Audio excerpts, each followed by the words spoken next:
Hello everyone, welcome to English with Shalini. और आज के इस वीडियो में हम डिस्कस करने वाले हैं chapter 1 a letter to God, जिसे लिखा है G.L. फ्यूएंटेस ने। ये एक मैक्सिकन राइटर हैं और इस स्टोरी में भगवान के ऊपर दृढ़ विश्वास की बात कही गई है। एक किसान रहता है, फार्मर रहता है जिसका नाम लेंचो रहता है। उसका कॉर्न का फील्ड रहता है जिसमें भुट्टे उगे रहते हैं। तो उसे बारिश की उम्मीद थी, तो बारिश होती है, लेकिन बारिश के साथ ओले पड़ने लगते हैं, हेल स्टॉर्म होने लगता है, जिसकी वजह से उसकी पूरी फसल बर्बाद हो जाती है।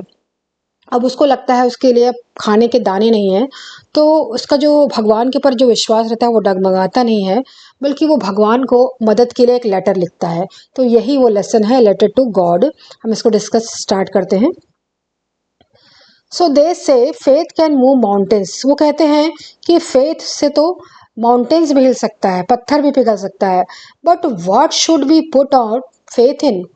This is a question this story dedicates to. So इसमें इसी फेथ की बात की गई, इसी विश्वास की बात की गई है। Lencho is a farmer who writes a letter to God when his crop are ruined। Lencho एक फार्मर है जो भगवान को लेटर लिखता है जब उसकी क्रॉप खराब हो जाती है, आस्किंग फॉर 100 पेसोस। और वो भगवान से पूछता है, मांगता है 100 पेसोस। 100 पेसोस क्या है? पेसोस क्या है? पेसोस एक करेंसी है जो लैटिन अमेरिकन कंट्री की होती है। So does Lencho letter reach God? क्या भगवान तक उसका बात पहुंचा? ये सारी बातें हम इसमें देखेंगे, क्या उसे पैसे मिलते हैं। So now story begins. The house, the only one in the entire valley. एक घर है जो पूरे घाटी में अकेला हाउस है। Set on the crest of the low hill. एक छोटी पहाड़ी है, उस पहाड़ी की चोटी में वो हाउस है, वो घर है, बहुत ही सुंदर हाउस है। So from this height one could see the river. यहाँ से हम रिवर देख सकते हैं इस हाइट से। And the field of ripe corn dotted with the flowers that always promised a good harvest. और वहाँ पर खेत हैं, वहाँ पर भुट्टे के खेत हैं जिसमें डॉट्स डॉट्स लगे हुए हैं, फूल लगे हुए हैं, येलो येलो फूल लगे हुए हैं, जो कि प्रॉमिस कर रहे हैं कि इस बार फसल बहुत अच्छी होगी, गुड हार्वेस्ट होगा। So the only thing the earth needed was a downpour. लेकिन इस धरती को, इस अर्थ को क्या चाहिए? डाउनपोर चाहिए, बारिश चाहिए, हल्की डाउनपोर चाहिए, और एटलीस्ट शावर, और थोड़ी सी बारिश तो चाहिए ही चाहिए। So through out the morning Lencho who knew his field intimately.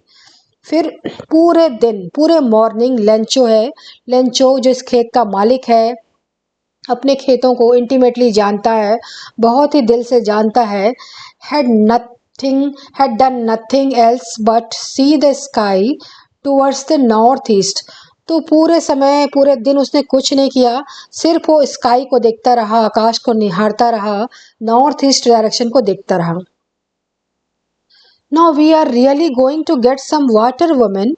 और वो कहता है, अपनी वाइफ से कहता है कि हमको लगता है कि जरूर अब बारिश होने वाली है, करके कहता है उसे।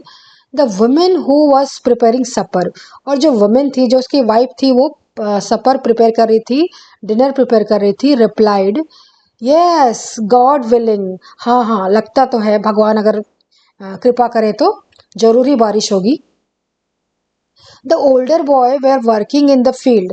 अब उसके बच्चे थे, खूब सारे बच्चे थे, बड़े बच्चे थे, वो फार्म में काम कर रहे थे।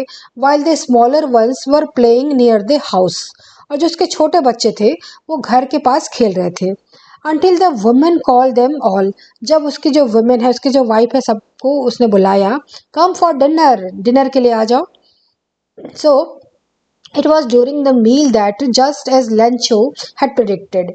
अब फिर मील का टाइम आ गया और लेंचो ने जैसे कि प्रेडिक्ट किया था, जैसे कि उसने अनुमान लगाया था, big drops of rain began to fall. बड़े बड़े बूंदे गिरने लगी, बारिश की बूंदें गिरने लगी उसके फील्ड में, उसके घर में। So in the north east huge mountains of cloud could be seen approaching. और जब उसने नॉर्थ ईस्ट डायरेक्शन में देखा तो उसने क्या देखा कि जो माउंटेन ऑफ क्लाउड था, मतलब क्लाउड के बड़े बड़े ह्यूज माउंटेन्स थे, बहुत ही अच्छे क्लाउड थे जो कि आते हुए दिख रहे थे। So the air was fresh and sweet. और इतनी सुंदर खुशबू थी, बहुत ही स्वीट खुशबू आ रही थी हवा से। The man went out for no other reasons than to have the pleasure of feeling the rain on his body. So वो आदमी जो लेंचो बहुत खुश हो गया और वो उसे बहुत ही खुशी हुई और वो रेन को फील करने के लिए अपनी बॉडी में बारिश की बूंदों को महसूस करने के लिए वो निकल गया और जो मिट्टी में जो बारिश की बूंदें पड़ रही थी उसे सौंधी सौंधी खुशबू आ रही थी. So and when he return he exclaimed, और जब वो वहाँ से वापस आया तो वो एक्सक्लेम किया, बहुत ही जोर से वो चिल्लाया, दे आरंट रेन ड्रॉप्स, वो सिर्फ बारिश ही नहीं है, फॉलिंग फ्रॉम द स्काई, ये आकाश से गिरते हुए बारिश नहीं है, ये रेन ड्रॉप्स नहीं है, वर्षा की बूंदें नहीं है, दे आर न्यू कॉइन्स, वो सिक्के हैं, वो नए सिक्के हैं. The big drops are 10 cents piece, और जो बड़े बड़े ड्रॉप्स हैं वो 10 सेंट पीसेस हैं, and the little ones are 5. तो ये हमारी किस्मत है, ये हमारे पैसे हैं, ऐसा वो कहता है एक्साइटेड होके. So with a satisfied expression, he regarded the field of ripe corn with its flowers. और उसके मन में बहुत ज़्यादा संतोष आ गया था. उस संतोष के साथ, उस सेटिस्फेक्शन के साथ वो निहारता रहा अपने राइप कॉर्न को, अपने पके हुए कॉर्न के खेतों को, उसके फ्लावर्स को. Dropped in a curtain of rain, जो कि एक तरह से जिसमें एक बारिश की एक पर्दे लग गए थे, मतलब बारिश की एक परत उस पर बिछ गई थी.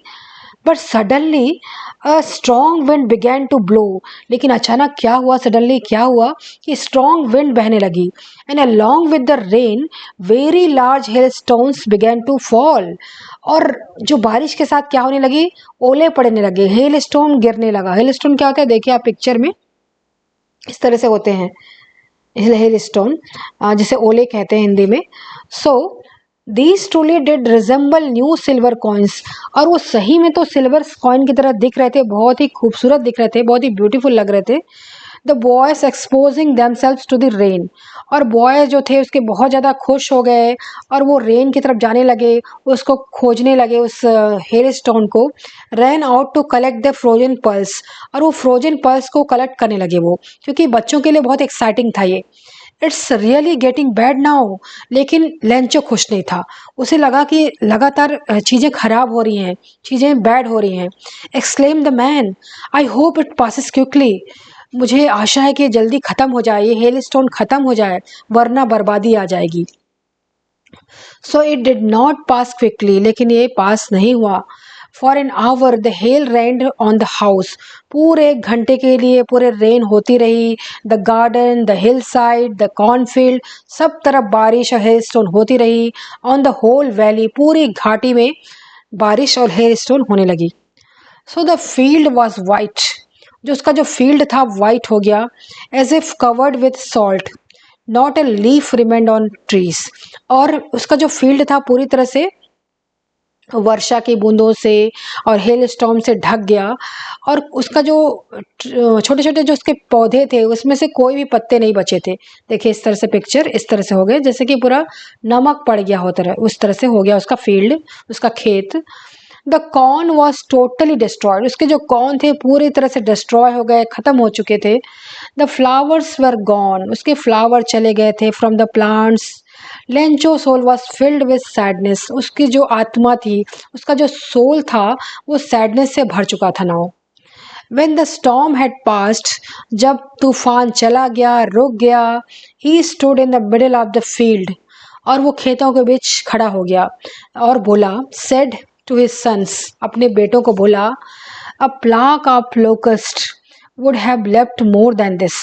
अब ये प्लाग ऑफ लोकस्ट क्या होता है, प्लाग ऑफ लोकस्ट इससे ज़्यादा छोड़ दिए रहता. ये देखिए पिक्चर में देखिए, ये टिड्डी दल है. लोकस्ट मतलब होता है टिड्डी, ये कीड़े होते हैं, बड़े बड़े कीड़े होते हैं जो कि हमला करते हैं खेतों पे और पूरी की पूरी फसल को खा जाते हैं, चट कर जाते हैं. तो यहाँ पर लेंचो ये कहता है कि अगर कोई टिड्डी दल भी हमला करता तो कुछ ना कुछ छोड़ देता, लेकिन इस हेल स्टोन ने तो कुछ भी नहीं छोड़ा, मेरी किस्मत को ही इन लोगों ने खा गए. इस तरह से वो कहता है, a plague of locust would have left more. So the hail had left nothing, कुछ नहीं बचाया था उसने. So this year we will have no corn, अब इस साल क्या होगा, हमारे पास कोई भी कॉर्न नहीं होंगे, कोई भी भुट्टे नहीं होंगे, कोई भी फसल नहीं होगी बच्चों. That night was a sorrowful one, वो जो रात थी वो बहुत ही दुख भरी रात थी, सोरोफुल नाइट थी. All our work for nothing, इतनी हमारी जो सारी मेहनत थी वो मिट्टी में मिल गई, किसी काम की नहीं रही। There is no one who could help us, अब कोई नहीं है जो हमारी हेल्प कर सके। We all go hungry this year, और हम सब के सब भूखे रह जाएंगे इस साल। But in the heart of all who lived in that solitary house in the middle of the valley, लेकिन उस वैली में रहने वाले, उस अकेले घर में रहने वाले, सॉलिटरी हाउस में रहने वालों के हार्ट में एक चीज बसती थी। वो क्या थी?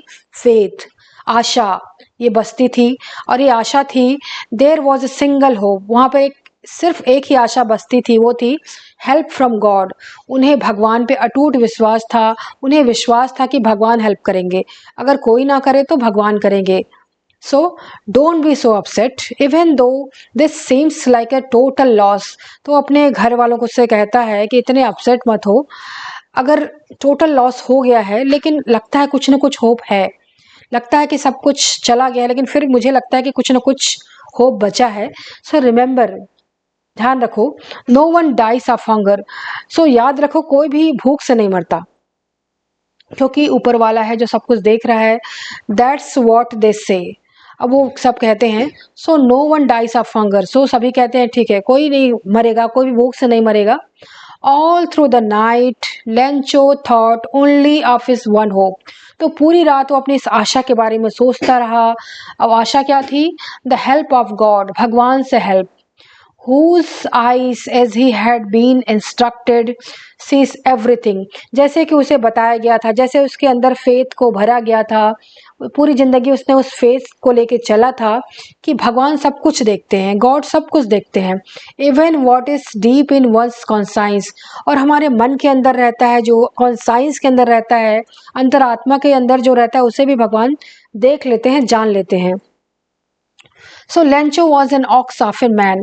तो लेंचो कोई बहुत बड़ा पढ़ा लिखा नहीं था, एक तरह से बैल की तरह था, बहुत ही ज़्यादा भोला भाला था, नाइव था, वर्किंग लाइक ए एनिमल। और पूरे दिन इन द फील्ड, पूरे दिन अपने फील्ड में इस तरह से काम करता था जैसे कि कोई जानवर काम कर रहा हो। बहुत ज़्यादा वो बुद्धिमान नहीं था, but still he knew how to write. लेकिन उसे इतना तो पता था कि कैसे लिखा जाए, लिखना पढ़ना उसे आता था। So the following Sunday at daybreak, तो संडे जब आया, नेक्स्ट संडे आया तो डे ब्रेक का टाइम था। He began to write a letter, उसने एक लेटर लिखना शुरू किया। So which he himself would carry to town, और जिसे वो खुद टाउन लेके गया, शहर लेके गया, and place in the mail, और उसने मेल पे उसे डाला, उसने उसको पोस्ट बॉक्स में डाला। So it was nothing less than a letter to God, और वो क्या था? वो भगवान को लेटर था, लेटर टू गॉड था, जैसे कि इस लेसन का टाइटल है।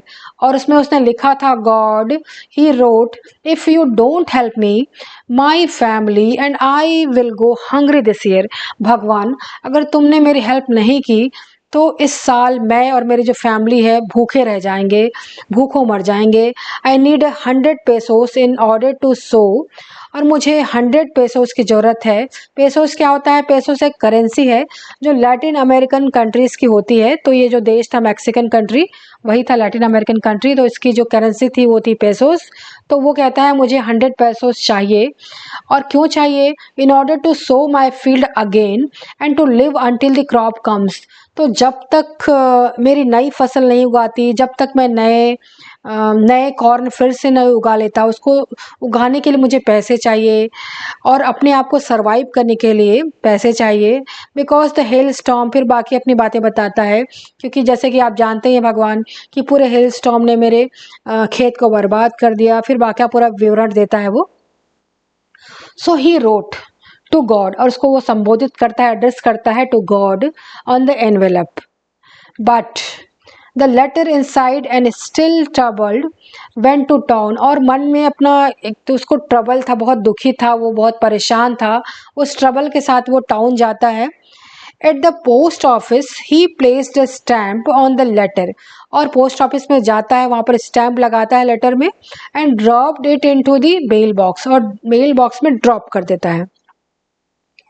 So one of the employees who was postman, अब उस पोस्ट ऑफिस में एक एम्प्लॉय था जो कि पोस्टमैन भी था and also help at the post office, वो पोस्ट ऑफिस में हेल्प करता था, वो काम करता था। Went to his boss laughing heartily and showed him the letter to God. तो उस पोस्टमैन ने जब उस लेटर को देखता है, वो पढ़ता है, तो बहुत ही हंसने लगता है, वो बहुत ही एकदम खुल के हंसने लगता है, वो हार्टली हंसने लगता है और हंसते हंसते उस लेटर को वो पोस्ट मास्टर के पास लेके जाता है और दिखाता है उसे। Never it in the career as a postman had he known that address. तो उसने अपने कैरियर में, पूरे कैरियर में कोई ऐसा एड्रेस नहीं देखा था जो कि गॉड को लिखा गया था, जिसका एड्रेस गॉड को था। So the post master, a fat amiable fellow, also broke out laughing. तो जब पोस्ट मास्टर ने उस लेटर को देखा तो उसे भी हंसी आ गई, वो भी अपनी हंसी नहीं रोक सका और बहुत ही ज़्यादा हंसने लगा। But almost immediately he turned serious, लेकिन अचानक बहुत सीरियस हो गया, गंभीर हो गया वो। Typing the later on his desk, और उसने अपने लेटर को डेस्क में रख दिया और टाइप करने लगा। वो कमेंटेड और कमेंट किया, व्हाट फेथ, क्या विश्वास है। I wish I had the faith of the man and who wrote this letter. So उसे लगता है कि इस आदमी के अंदर जो विश्वास है, काश मेरे अंदर भगवान के प्रति वही विश्वास रहता, ऐसा वो सोचता है।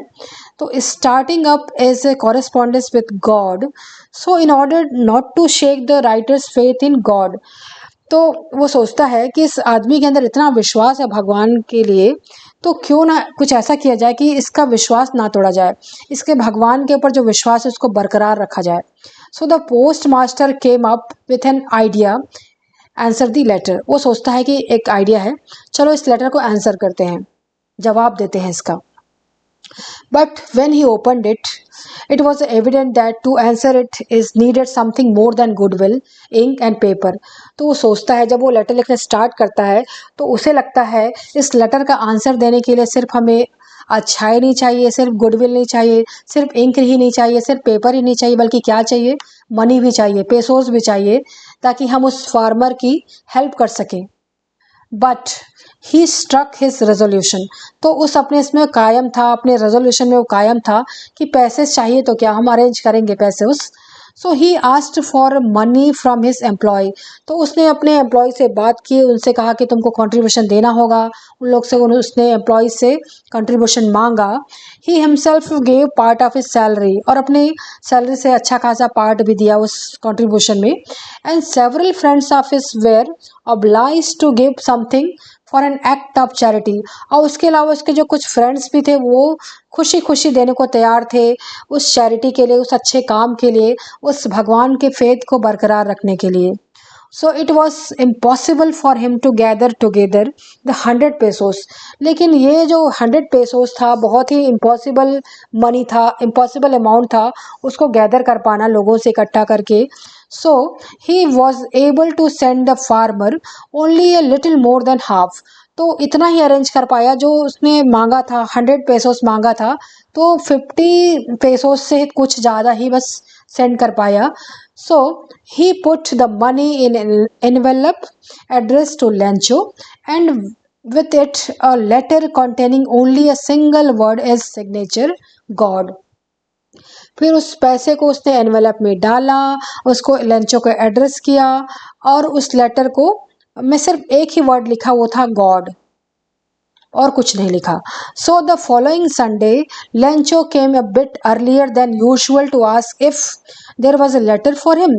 फिर नेक्स्ट संडे आया और वो वहाँ पर आया, पोस्ट ऑफिस आया, और उसने पूछा कि कोई ऐसा लेटर है क्या जो मुझे आया होगा, इस तरह से। So it was the post man himself who handed the letter to him while the post master. तो वो पोस्टमैन जो था, जो उस लेटर को फर्स्ट टाइम पढ़ा था, उसने उस लेटर को हैंड ओवर किया लेंचो को। और जो पोस्ट मास्टर था, experiencing the contentment of a man who has performed a good deed, तो पोस्ट मास्टर उस दूर से ये सारी चीज़ों को देख रहा था, ऑब्जर्व कर रहा था, और वो इस तरह से एक्सपीरियंस कर रहा था, बहुत ही संतुष्टि उसको लग रहा था कि कुछ ने ऐसा काम किया है, बहुत ही अच्छा काम किया हूँ। Look down from his office, अपने ऑफिस से सब कुछ देख रहा था और बहुत ही सेटिस्फेक्शन वाली फीलिंग उसको आ रही थी। Lencho showed not the slightest surprise on seeing the money, और लेंचो को जरा सा भी सरप्राइज नहीं हुआ उस मनी को देख के। सच वॉज हिज कॉन्फिडेंस, उसका कॉन्फिडेंस इतना ज़्यादा था क्योंकि उसे लगा था कि भगवान को मैंने मांगा है तो देंगे ही, उसमें उसमें क्या बड़ी बात है। But he became angry when he counted the money, लेकिन जब उसने मनी को काउंट किया तो बहुत ज़्यादा गुस्सा हो गया, वो एंग्री हो गया। God could not have made a mistake, भगवान तो ये मिस्टेक नहीं कर सकते। Nor could he have denied Lencho what he had requested, अब भगवान इतने दयालु हैं कि भगवान उसको इस चीज़ से डिनाई नहीं कर सकते, वंचित नहीं कर सकते जिसके लिए उसने रिक्वेस्ट किया था। उसने क्या रिक्वेस्ट किया था? 100 पेसोस मांगे थे। So immediately Lencho went up to window to ask for a paper and ink, फिर वो विंडो के पास गया और उसने पेपर मांगा, इंक मांगा। On the public writing table he started to write, और पब्लिक राइटिंग टेबल पे वो लेटर लिखना स्टार्ट कर दिया, second letter to God. So with much wrinkling up his brow, उसकी भावें चढ़ गई थी एकदम, उसमें बल पड़ गए थे उसके भावों में। Caused by the effort he had to make to express his idea, और जो उसको आइडिया एक्सप्रेस करना था जिसकी वजह से उसके चेहरे में उस तरह से भावों में बल पड़ गए थे। When he finished, he went to the window to buy a stamp, which he licked and then fixed the envelope with a blow of his fist. फिर क्या किया उसने? विंडो के पास गया, वहाँ पर एक स्टैम्प बाई किया उसने और उसको लिख किया, उसको अपने उसमें थूक लगाया, and then fix the envelope, उसको एनवेलप में चिपका दिया अपने फीस्ट के ब्लो के साथ, अपने अपने मुक्के के जोर के साथ।